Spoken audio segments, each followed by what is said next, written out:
Everyone, যারা চ্যানেলটিকে দেখছেন প্রত্যেকেই শুভেচ্ছা।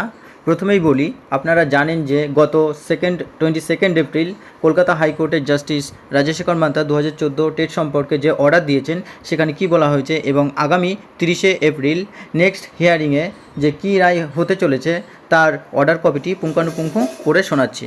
তো চলো প্রথমে দেখা যাক।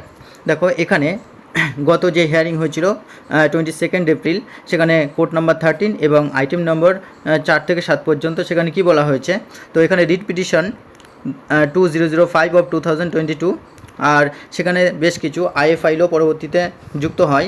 সেখানে Shantanu Sid and others versus the West Bengal and আদার্সের বিরুদ্ধে কেসটি ফাইল ছিল এবং সেখানে শুনানিও হয়েছিল। তো পরবর্তীতে আরও কিছু আইএ ফাইল এর সাথে যুক্ত হয়।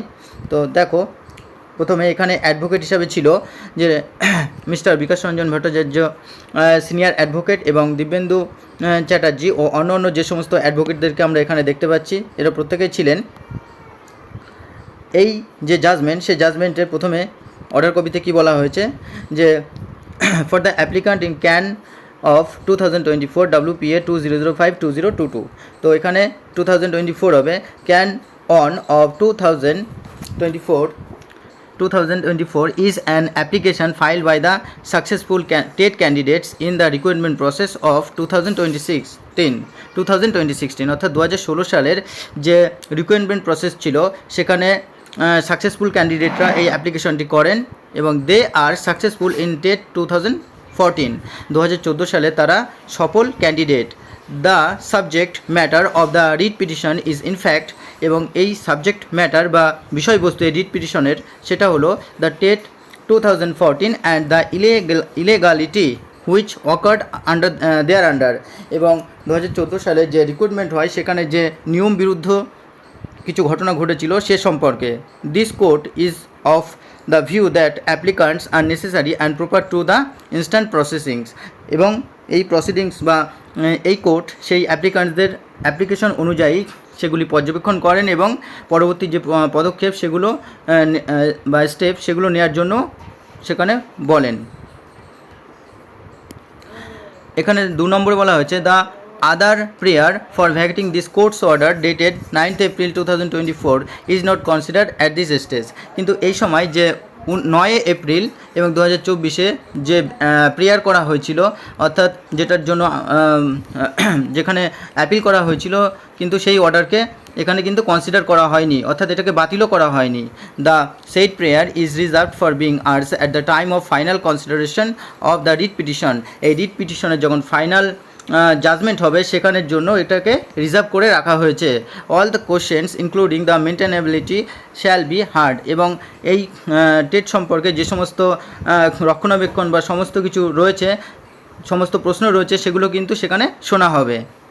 দেখো, 3 নম্বরে রয়েছে CBI has filed an affidavit in compliance with the order dated 9 April 2024 and the same is taken on record. এবং 9 এপ্রিল সিবিআইয়ের যে ফাইল এভিডেভিট হয়েছিল এবং সে সম্পর্কেও এখানে একই রকমভাবে রাখা আছে এবং সেগুলি তারা জমাও করেছে। 4 নম্বরে দেখো, the WBBP West Bengal board of primary education six extension of time to respond two such affidavit. কিন্তু এখানে প্রাথমিক পর্ষদ কিন্তু তারা আরও বেশি সময় চাওয়ার জন্য, এই এফিডেভিটের উত্তর দেওয়ার জন্য বেশি সময় চাই।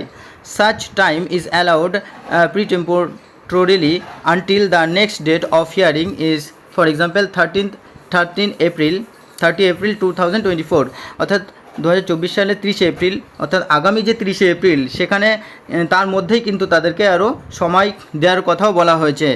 The board and any other answering respondent shall file affidavit in opposition to the main writ petition on or before the next date of hearing. কিন্তু পরবর্তী যে নেক্সট হিয়ারিং অর্থাৎ 30 এপ্রিল যে ডেট রয়েছে তার আগেই কিন্তু যে অপোজিশন বা রেসপন্ডেন্ট টিম রয়েছে, বিশেষ করে ওয়েস্ট বেঙ্গল বোর্ড যেটা, তাদেরকে কিন্তু 30 এপ্রিলের মধ্যেই সেই ফাইল অর্থাৎ তাদের যে বক্তব্য আছে তার উত্তরের সপক্ষে বা তাদের সেই ফাইলের সপক্ষে কিন্তু তাদের যুক্তি দেওয়ার কথা বা ফাইল এফিডেভিট করতে বলা হয়েছে। Let advance copies of the same be made of the writ petitions by 27 April 2024 এবং 27শে এপ্রিলের মধ্যে তো যে সমস্ত পিটিশনার রয়েছে তাদেরকেও কিন্তু কপি সার্ভ করার কথা বলা হয়েছে। এখানে 5-এ দেখো, the added respondents in WPA 2005-2022 shall also use any pleas that they may choose to the writ petition and any other supplementary affidavits or objections or affidavits filed by any parties by next date of the hearing preemptorily।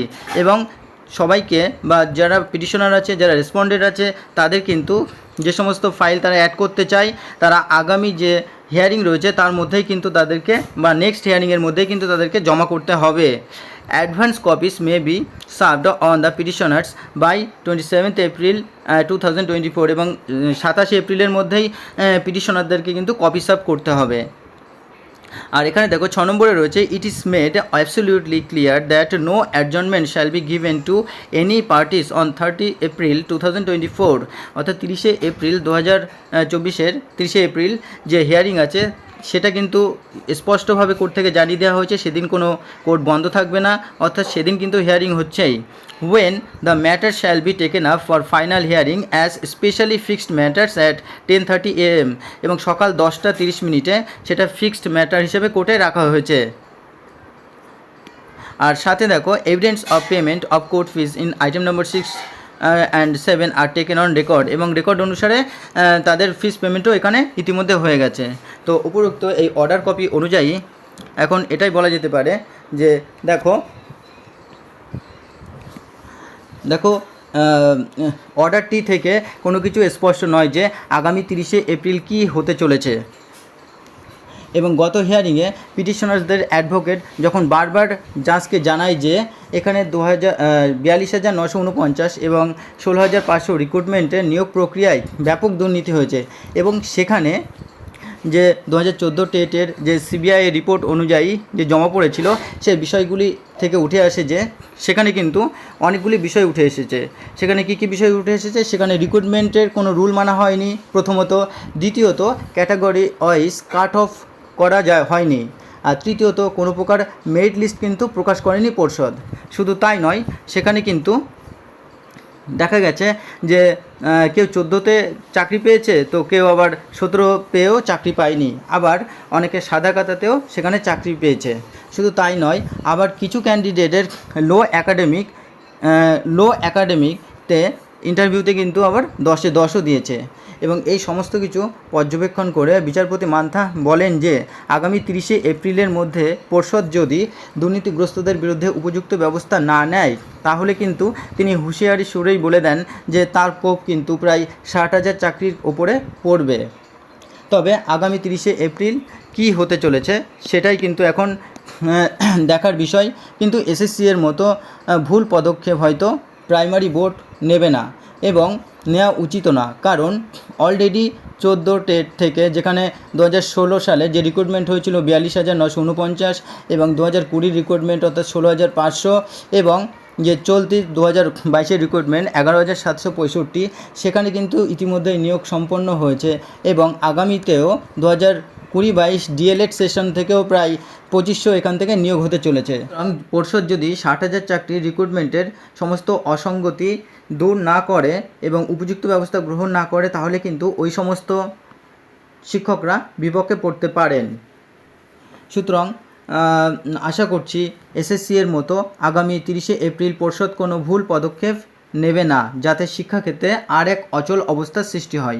সুতরাং 2014 genuine TET পাসদের চিন্তার কোনো কারণ নেই। যদি দুর্নীতিগ্রস্তদের চাকরি যায় তাহলে কিন্তু সেটা সকলের জন্যই মঙ্গল, যাতে পরবর্তীতে 2014 টেটকে কেন্দ্র করে আর কোনো কেস ফাইল না হয়। এখন 30শে এপ্রিল কী হয় সেটাই দেখার বিষয়। তাই 2022 রিক্রুটমেন্টের এর কোনো প্রভাব পড়বে না আশা করাই যায়, কারণ এখানে কিন্তু সমস্ত নিয়ম মাফিক প্যানেল প্রকাশ হচ্ছে। তাই অযথা কেউ প্যানিকড হবেন না, যেটা হবে সেটা ভালোর জন্যই হবে এবং যদি পর্ষদের সদিচ্ছা থাকে। ধন্যবাদ সকলকে, চ্যানেলটিকে সাবস্ক্রাইব করে পাশে থাকুন এরকম যাবতীয় শিক্ষা সংক্রান্ত আপডেট পাওয়ার জন্য। ধন্যবাদ।